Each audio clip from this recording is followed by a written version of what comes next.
আসসালামু আলাইকুম। সুপ্রিয় শিক্ষার্থী বন্ধুরা, আশা রাখি আপনারা ভালো আছেন। আমি আপনাদের সামনে আজকে একটি ভিডিও ক্লাস নিয়ে উপস্থিত হয়েছি। আজকে আমি দুটো বিষয় নিয়ে আলোচনা করব। একটি হচ্ছে সুয়েজ খাল, অপরটি হচ্ছে পানামা খাল। তো বন্ধুরা, খাল কেন আলোচনা করব? খাল তো আমার বাড়ির আশপাশে অনেক আছে, কিন্তু কেন আসলে এই দুটো খাল আলোচনা করব? আসুন আমরা তাহলে কথা না বাড়িয়ে ম্যাপে চলে যাই এবং ম্যাপে আমরা আসলে একটু বোঝবার চেষ্টা করি প্লিজ। বন্ধুরা, সবচেয়ে বড় ব্যাপার হচ্ছে এই যে দক্ষিণ এশিয়া, এগুলো তো এশিয়া মহাদেশের অঞ্চল।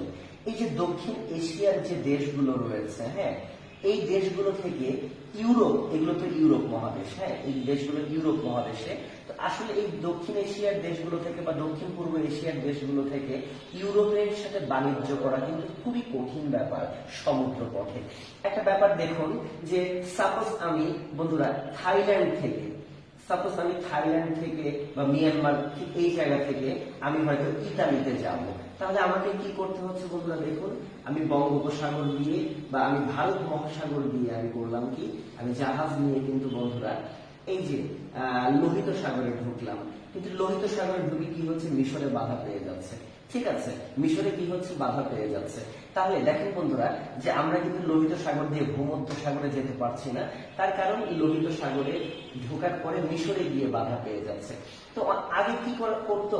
আগে বন্ধুরা অনেক দেশ তাদের জাহাজ নিয়ে লোহিত সাগরে ঢুকে মিশরে মাল খালাস করে দিত। আবার দেখা যেত সেই মাল সড়ক পথে আবার সমুদ্র বন্দরে নিয়ে গিয়ে ভূমধ্য সাগর দিয়ে কোনো দেশে পার করা হতো। এতে অনেক সময়, অনেক শ্রম নষ্ট হতো আর কি। হ্যাঁ, তাহলে এশিয়ার অর্থাৎ দক্ষিণ পূর্ব এশিয়া বা দক্ষিণ এশিয়ার দেশগুলো জাহাজ নিয়ে তারা করতো কি, পুরো ভারত মহাসাগর দিয়ে উত্তর অন্তরীপ ঘুরে, পুরো আটলান্টিক মহাসাগর ঘুরে তারা কিন্তু বন্ধুরা কি করতো, তারা কিন্তু এইখান দিয়ে অর্থাৎ ভূমধ্য সাগরে প্রবেশ করতো। তাহলে দেখেন সহজ যাতায়াত কত সহজ ছিল। হ্যাঁ, যদি এই মিশরের এখানে সমুদ্রের একটা গ্যাপ থাকতো, হ্যাঁ, তাহলে কত সহজে এই আমাদের এশিয়ার, দক্ষিণ এশিয়ার দেশগুলোর জাহাজ কিন্তু লোহিত সাগর দিয়ে কত সহজে ভূমধ্য সাগরে যেতে পারতো। কিন্তু পারতেছে না, কারণ মিশরের এখানে কোনো গ্যাপ নেই। ঠিক আছে, এই জন্য জাহাজগুলোকে আগে কত ঘুরতে হতো, উত্তম সাগরে ঘুরে, পুরো আটলান্টিক মহাসাগর ঘুরে জাহাজগুলোকে কিন্তু ভূমধ্য সাগরে প্রবেশ করতে হতো। বন্ধুরা, এই কাজটা সহজ করবার জন্য 1859 সালে মিশরে সুয়েজ খাল খনন শুরু হয়েছিল। ঠিক আছে, 1859 সালে মিশরে সুয়েজ খাল খনন শুরু হয়েছিল। ফরাসি একজন ইঞ্জিনিয়ার, হ্যাঁ, অর্থাৎ ফরাসি একজন ইঞ্জিনিয়ার ফার্ডিনান্ড, তিনি কি করেছিলেন, এই খালটা খননের নেতৃত্ব দিয়েছিলেন। 10 বছর সময় লেগেছিল বন্ধুরা এই খালটি খনন করতে, এই কৃত্রিম খালটি খনন করতে। 1859 থেকে 1869 এবং 1869 সালে এই খালটি কি করা হয়েছিল, খুলে দেওয়া হয়েছিল। যখন এই খালটি খুলে দেওয়া হয়েছিল, তার মানে কিন্তু সহজে ভূমধ্য সাগরের সাথে লোহিত সাগরের একটা যোগাযোগ বা একটা মেলবন্ধন বা একটা সেতু বন্ধন রচনা হয়েছিল। ফলে সহজে একটা জাহাজ লোহিত সাগর দিয়ে চলে যেত ভূমধ্য সাগরে, আবার ভূমধ্য সাগর থেকে সহজে জাহাজটা চলে আসতো লোহিত সাগরে। তাতে কি হলো বন্ধুরা, এশিয়ার সাথে ইউরোপের একটা সহজ বাণিজ্য রক্ষা হলো। আর কিন্তু জাহাজকে কি করতে হলো না, আর কিন্তু জাহাজকে এত ঘুরতে হলো না। তাহলে বন্ধুরা, এশিয়ার সাথে ইউরোপের বাণিজ্য সহজ করেছে কোন খাল? এই যে সুয়েজ খাল, যেটা কিন্তু 1869 সাল থেকে চালু হয়েছে। সুয়েজ খাল খননের পর থেকে দেখা গিয়েছে এই খালের উপরে ব্রিটিশদের এবং ফরাসিদের ব্যাপক প্রভাব ছিল। সেই প্রভাবকে বিনষ্ট করবার জন্য 1956 সালে মিশর এই সুয়েজ খালকে কি করেছিল, জাতীয়করণ করেছিল। এই খালটির দৈর্ঘ্য প্রায় 120.11 মাইল। 120.11 মাইল এই সুয়েজ খালের দৈর্ঘ্য। এটি কিন্তু একটি কৃত্রিম খাল। তার মানে সবসময় মাথায় রাখতে হবে একটা বিষয়, যে কোনো কাজ সহজ করা মানে ভুল করা, কোনো কাজ সহজ করে ফেলা মানে সেটা ভুল করা। অনেক সময় বলে না, রাগ করে বলে যে কাজটা সহজ করেছে বলে ভুল হয়েছে। তাই মাথায় রাখবেন, ভুল করেছে সুয়েজ খাল, ভুল করেছে। ভূ থেকে ভূমধ্য, ল থেকে লোহিত, অর্থাৎ ভূমধ্যর সাথে লোহিত সাগর যুক্ত করেছে কোন খাল? সুয়েজ খাল। তার মানে ভুল করে ফেলেছি, সহজ করে কি করে ফেলেছি, ভুল। সহজ থেকে সুয়েজ, আর সুয়েজ কি করেছে, ভুল করেছে, ভূমধ্যের সাথে লোহিতকে কি করেছে, যুক্ত করেছে। তাহলে আমরা দেখলাম 1956 সালে মিশর এই খালটাকে কি করেছে, জাতীয়করণ করেছে। বন্ধুরা, সুয়েজ ক্যানেল কর্তৃপক্ষ বর্তমানে এই খালটা দেখভাল করে এবং এই খালটার মালিকানা সুয়েজ ক্যানেল কর্তৃপক্ষের। কিন্তু আমরা জানি বন্ধুরা, গত 23 মার্চ গত 23 মার্চ এভার গিভেন নামক একটি জাহাজ আড়াআড়িভাবে সুয়েজ খালে আটকা পড়েছিল, তীব্র বালিতে আটকা পড়েছিল। এবং এই জাহাজটি আটকা পড়েছিল, এই যে এভার গিভেন, বন্ধুরা এই জাহাজটার মালিকানা জাপানের, এই জাহাজটার মালিকানা জাপানের, কিন্তু জাহাজে পানামার পতাকা উঠছিল, আর তাইওয়ানের কোম্পানি জাহাজটা পরিচালনা করছিল। আরো মজার ব্যাপার, ইন্ডিয়ান ক্রু মেম্বাররা, সদস্যরা এই জাহাজটা চালাচ্ছিল। তাহলে দেখেন মজার ব্যাপার, এভার গিভেন জাহাজের মালিক জাপান, হ্যাঁ, কিন্তু জাহাজের পতাকা উঠছিল পানামার পতাকা, এবং জাহাজটি তাইওয়ানের কোম্পানি পরিচালনা করছিল, এবং ইন্ডিয়ান ক্রু নাবিকরা জাহাজটা চালাচ্ছিল। এবং এই জাহাজটি বন্ধুরা যাচ্ছিল নেদারল্যান্ডের উদ্দেশ্যে। এবার গিভেন জাহাজটি নেদারল্যান্ডের উদ্দেশ্যে যাচ্ছিল, কিন্তু গত 23 মার্চ জাহাজটি আটকা পড়েছিল কিন্তু আড়াআড়িভাবে সুয়েজ খালে। 23 মার্চ থেকে 29 মার্চ পর্যন্ত জাহাজটি কিন্তু প্রায় 7 দিন আটকা ছিল।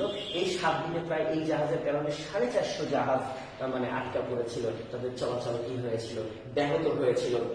বন্ধুরা, স্মিথ সালভেজ নামে একটি কর্তৃপক্ষ, তারা এই জাহাজটিকে কি করেছিল, এখান থেকে উদ্ধার করেছিল। নেদারল্যান্ডের একটি সংস্থা স্মিথ সালভেজ, তারা এই জাহাজটিকে সুয়েজ খাল থেকে উদ্ধার করেছিল। সুতরাং এই ঘটনার কারণে, এভার গিভেন জাহাজের কারণে আমাদের কিন্তু সুয়েজ খাল থেকে রিসেন্ট কোনো জবে প্রশ্ন আসতেই পারে।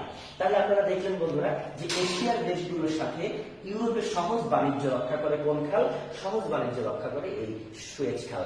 মানে ভুল করেছে, ভূমধ্যের সাথে লোহিতকে কি করেছে, ভূমধ্যের সাথে লোহিতকে কি করেছে, যুক্ত করেছে কোন খাল? সুয়েজ খাল।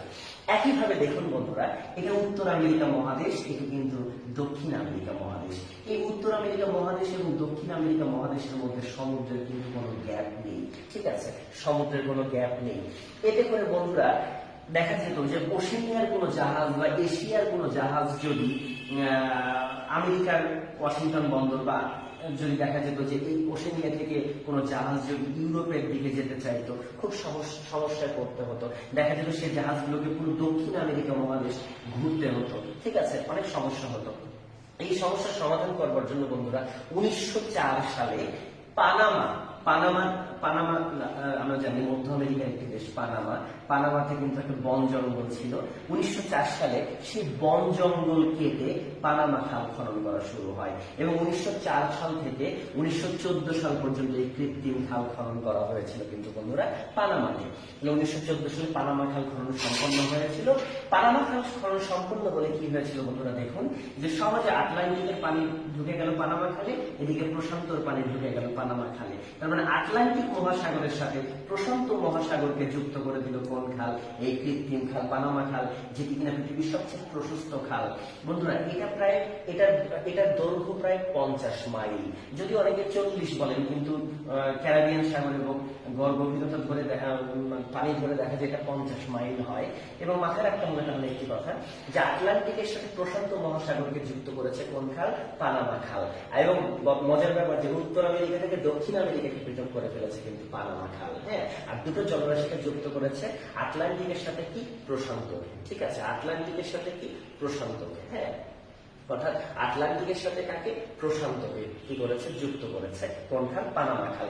আর এই পানামা খাল কিন্তু বন জঙ্গল কেটে খনন করা হয়েছিল। আর এই পানামা খালের কারণে বন্ধুরা দেখুন খুব সহজে, সাপোজ একটা উদাহরণটা নিই, একটু যোগ করুন, একটা উদাহরণটা নিই, যে স্পেন থেকে ধরলাম একটি জাহাজ সান ফ্রান্সিসকোতে আসবে, হ্যাঁ, কিন্তু যখন এই খালটা ছিল না, তখন দেখুন স্পেনের এই জাহাজটা পুরো আটলান্টিক ঘুরতে হতো, পুরো আটলান্টিক ঘুরে প্রশান্তকে দিয়ে যেতে হতো কিন্তু কোথায়? সান ফ্রান্সিসকোতে। কিন্তু এই পানামা খাল হওয়ার পরে কি হলো বন্ধুরা, কত সহজে স্পেন থেকে জাহাজটা রওনা দিয়ে এই পানামা খালের ভিতর দিয়ে চলে গেল আটলান্টিক থেকে প্রশান্ততে, বা প্রশান্ত থেকে চলে গেল আটলান্টিকে। আবার ওশেনিয়া মহাদেশের দেশগুলো দেখবেন, কারণ ম্যাপটা তো পৃথিবী তো গোলাকার, এই জায়গায় একই কথা। তাহলে দেখা যাচ্ছে ওশেনিয়ার জাহাজগুলো কত সহজে বন্ধুরা পানামা খাল দিয়ে ঢুকে কি হলো, চলে গেল ইউরোপে, বা ইউরোপ থেকে পানামা খাল দিয়ে বেরিয়ে চলে এলো কোথায়?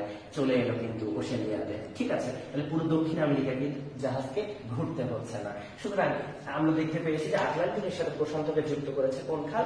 পানামা খাল। এটিও একটি কৃত্রিম খাল, আমি বলেছি এটি কিন্তু পৃথিবীর সবচেয়ে প্রশস্ততম খাল। যদি এই খালটার নিয়ন্ত্রণ আমেরিকার ছিল, কিন্তু পানামার ছাত্র বিক্ষোভের কারণে 1999 সালে বন্ধুরা আমেরিকা পানামা খালকে পানামার কাছে হস্তান্তর করেছে, এবং এটা বর্তমানে পানামা প্রজাতন্ত্রের সাগরী একটি কৃত্রিম খাল। তো এই ছিল বন্ধুরা আজকে আমাদের আলোচনা যে সহজ যোগাযোগের মাধ্যমটাই হলো খাল। আর আমরা দুটো খাল দেখলাম, আমরা দেখলাম বন্ধুরা পানামা খাল এবং আমরা দেখলাম সুয়েজ খাল। তা আবার সামনে কোনো একদিন নতুন কোনো টপিকস নিয়ে আমি আপনাদের সাথে ক্লাসে উপস্থিত হব। ভালো থাকবেন বন্ধুরা, সুস্থ থাকবেন। ক্লাস কেমন লেগেছে অবশ্যই কমেন্ট করে জানাবেন। খোদা হাফেজ।